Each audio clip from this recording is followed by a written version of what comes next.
ଗୋଟେ ଝିଅକୁ ଯଦି ସ୍ୱାମୀ ଭଲ ମିଳିଗଲା ତାକୁ ତ ବାପଘର ଦରକାର ନା ଶାଶୁଘର। ବାପଘର ପାଇଁ ସେ ପରଧନ, ଶାଶୁଘର ପାଇଁ ସେ ପର ଘରୁ ଆସିଛି। କେବଳ ସ୍ୱାମୀ ହିଁ ଜଣେ ଯାହାର କି ନିଜର ହେଇଥାଉ ଆମେ। ସେଥିପାଇଁ ତ ଅର୍ଦ୍ଧାଙ୍ଗିନୀ କୁହାଯାଏ। କାହିଁକିନା ଆମେ ଅଧା ତାଙ୍କ ସହିତ ମିଶିଲା ପରେ ହିଁ ଆମେ ପୁରା ହେଇଥାଏ। ସେଥିପାଇଁ ତ ପତିକୁ ପତି ଦେବ ବୋଲି କୁହାଯାଏ।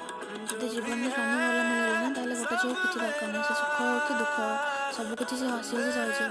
ଦରକାର ପଡ଼ିଲେ ଲଙ୍କା ଲୁଣ ଲଗେଇକି ବି ଖାଇଦେବ। କିନ୍ତୁ ତା ବଦଳରେ ତାକୁ ଟିକେ ସମ୍ମାନ ଆଉ ଭଲ ପାଇବା ଦରକାର। ଗୋଟେ ନାରୀ ସ୍ନେହ ପ୍ରେମର ଅଙ୍କୁଣୀ ଯେ ତାକୁ ଟିକେ ଭଲ ପାଇବା ଦେଲେ ସେ ତା ଜୀବନରେ ସବୁକିଛି କରିପାରିବ। ସେଇଥିପାଇଁ ତା ଘର ଦ୍ୱାର ବାପା ମା ସମସ୍ତଙ୍କୁ ଛାଡ଼ିକି ଆସିଥାଏ ବାସ୍ ଖାଲି ସ୍ୱାମୀ ଆଶାରେ। ସ୍ୱାମୀ ଭଲ ହେଇଥିବା ଦରକାର। ସ୍ୱାମୀ ଯଦି ଭଲ ପଡ଼ିଲା ତ ଜୀବନରେ ଆଉ କିଛି ବି ଦରକାର ପଡ଼ିବନି।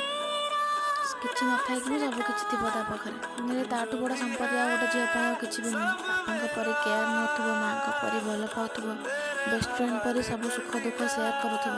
ଯଦି ଏସବୁ କିଛି ଥିବ ନା ତାହେଲେ ସେ ବଡ଼ ଲୋକ ହେଇଥାଉ କି ଗରିବ କିଛି ଫରକ ହିଁ ପଡ଼େନି। ଗୋଟେ ଝିଅ ଖୁସି ଖୁସିରେ ରହିଯିବ। ସମସ୍ତେ କୁହନ୍ତି ଝିଅମାନେ ପଇସା ଲୋଭି। ଝିଅମାନେ ପଇସା ଲୋଭି ନୁହଁ, ସ୍ନେହ ପ୍ରେମ ଲୋଭି।